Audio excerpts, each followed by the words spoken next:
Good evening. You're watching Awani Tonight with me, Farhana Sheikh. Yang Tuan Agong Al-Sultan Abdullah Riayatuddin Al-Mustafa Billah Shah expresses his concerns over the issues surrounding the usage of the word Allah. In his royal address in conjunction with his official birthday, he said the issue could lead to a polemic and adversely affect the unity and welfare of the country if it's not resolved immediately. Polemik penggunaan kalimah Allah bukan merupakan perdebatan berhubung terminologi dan linguistik. Ianya berhubung isu akidah umat Islam dan sebarang kekeliruan akan hanya mengundang musibah.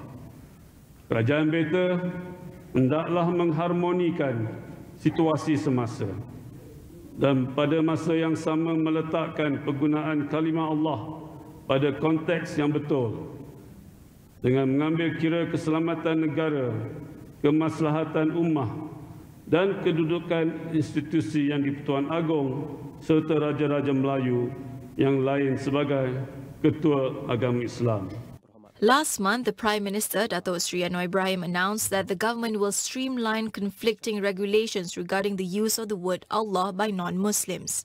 This is so that the regulations will be in line with the Malay rulers' earlier decision that Allah cannot be used by non-Muslims in the peninsula, while conditional use is permitted for non-Muslims in the Borneo states.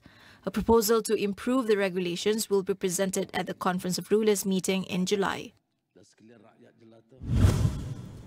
Prime Minister Datuk Seri Anwar Ibrahim announced several policies the government will soon launch to help Malaysia face global challenges. The policies will include the National Industrial Plan to be launched in August, the midterm review of the 12th Malaysia Plan at the end of September, and the second Madani budget in October.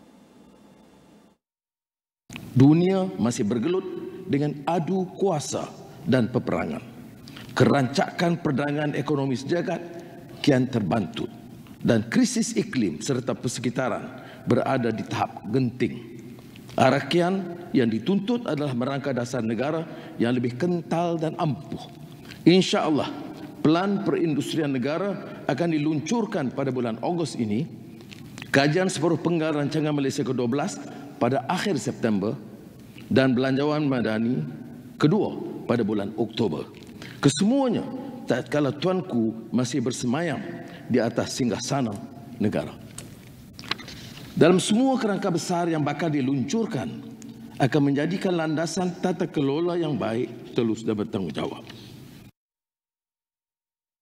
The Works Ministry is preparing the final draft of the Batang Kali landslide investigation report, with its findings to be ready by the end of June. Its Minister, Datuk Seri Alexander Nantalinggi, said the report's findings will first be presented to the Cabinet before being released to all parties involved to take further action. According to Nanta, the report will take into account several elements, including soil inspection on site and in a laboratory, as well as data analysis.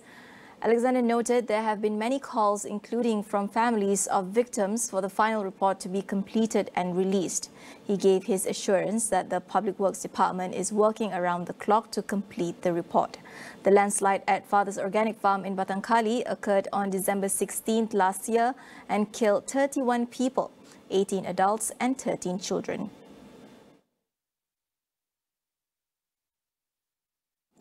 More than 43,000 secondary school students were found to be smoking cigarettes.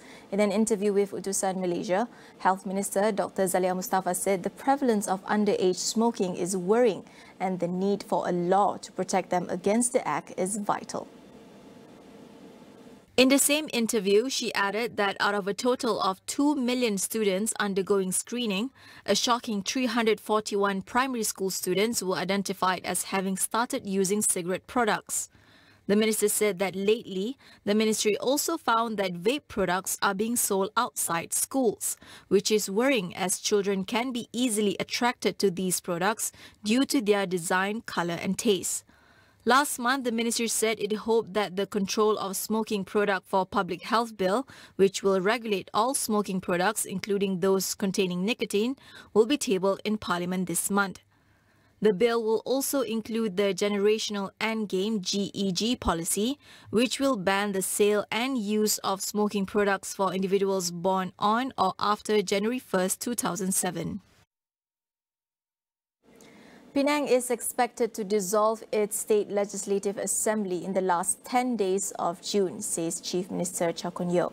However, he added that the state has yet to decide on the date of the dissolution, pending a decision by the Pakatan Harapan Presidential Council. As for the distribution of seats between Pakatan Harapan and Barisan Nasional for the Penang state election, Chow said it is 95% resolved. The 6 states, Kelantan, Terengganu, Kedah, Penang, Selangor and Negeri Sembilan, did not dissolve their state assemblies to hold state polls along with parliamentary elections in the 15th general election on November 19, 2022. The Selangor State Assembly is set to automatically dissolve on June 26th, and elections must be held within 60 days, which is August 26th. While the Kelantan State Assembly will automatically dissolve on June 28th, Terengganu July 1st, Negeri Sembilan July 2nd, Kedah July 4th and Penang August 2nd. The Election Commission had advised the 6 states to consider holding the polls simultaneously to save costs.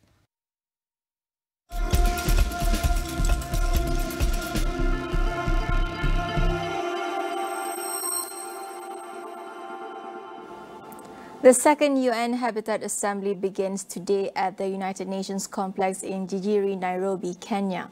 On the agenda, addressing urbanization and human settlement issues while aligning with sustainable development goals that have been outlined.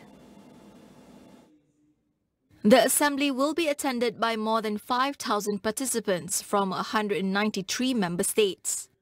So we are looking at a number of resolutions that will be proposed and adopted by member states that can regulate and help provide guidance on 5 major topics. So we have identified 5 topics.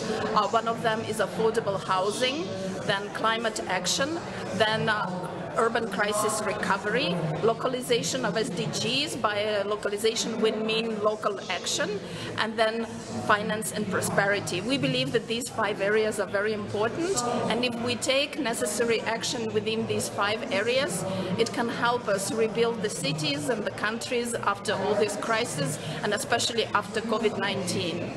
In addition to the high-level dialogue sessions, this assembly will also include discussions among urban experts, business leaders, non-governmental organizations and youth groups.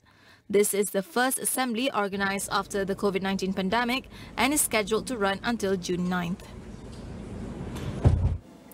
The UN member states will cast their votes with a number of resolutions expected to be tabled to guide regional, national and local governments to secure a better urban future for all. This includes international guidelines on people-centered smart cities and accelerating the transformation of informal settlements and slums by 2030. Other than that, other resolutions include World Cleanup Day, biodiverse and resilient cities, localization of the Sustainable Development Goals and adequate housing for all. Meanwhile, UN Habitat Executive Director Datuk Seri Maimunah Sharif said that we must flip the script about cities, as cities are not only the source of problems. Other than that, she said that cities could also create and scale solutions. She added that if planned, built and managed well, cities are the most sustainable form of human settlement and the answer to the climate emergency. We will go for a quick break. Stay tuned for more.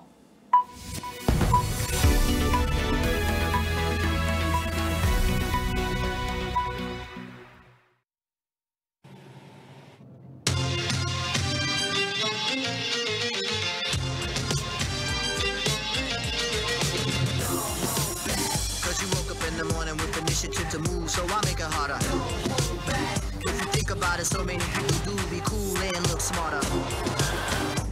World, the time has come to. Michelin terus berinovasi agar dunia boleh bergerak lebih laju. Michelin, bergerak kehidupan. Lembu seko gegak gempit. Kalau pantun yang sama, ibadah kurban tanda kasih agar hati jadi bersih. Sudah dikata berkali-kali, nak ditunggu apa lagi? Kalau ibadah kurban yang dicari, isi kurbanlah yang pasti. Daftarlah sekarang. Mudah dan dipercayai.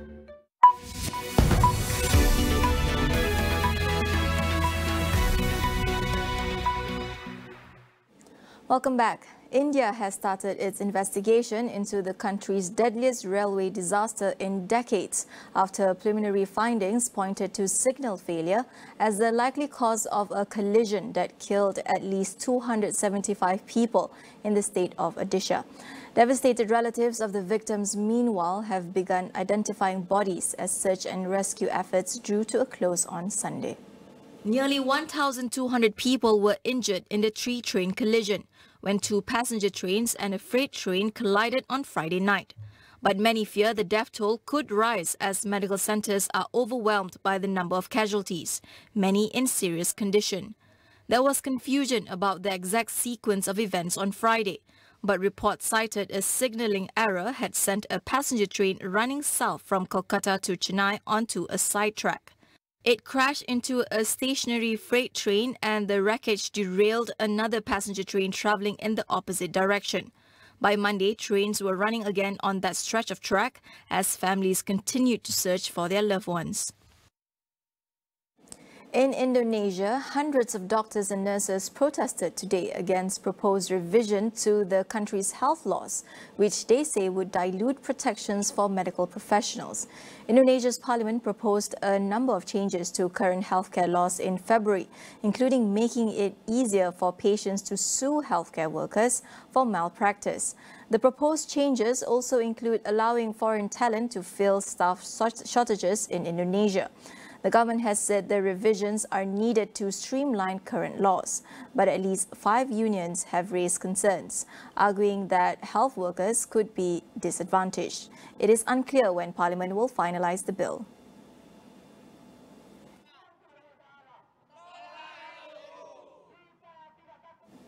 In other news, Hong Kong police said they arrested 23 people on Sunday for breaching public peace during the 34th anniversary of the Tiananmen Square crackdown.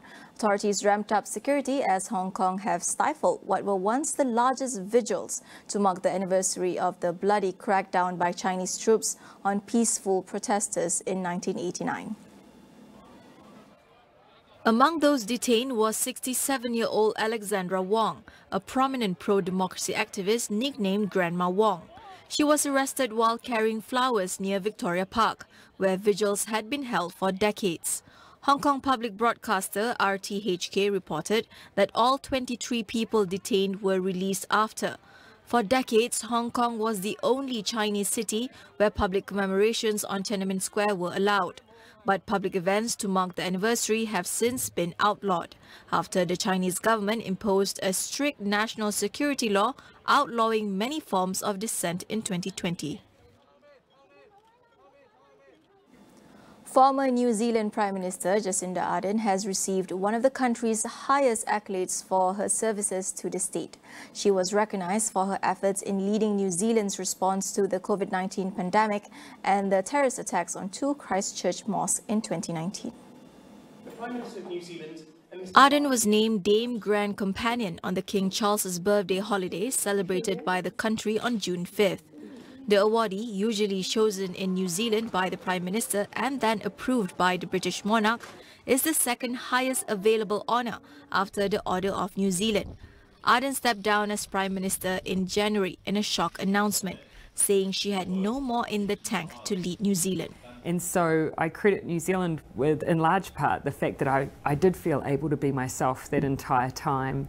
And I hope that after 5 years in leadership, there are particularly, I hope, women and girls that feel they can be themselves too and undertake big roles, do it in a way that they can feel proud of themselves at the end. I hope that I've done that.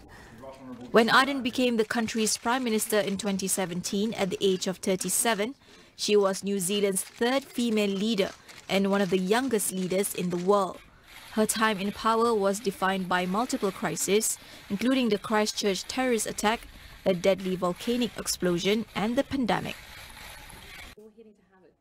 Yes.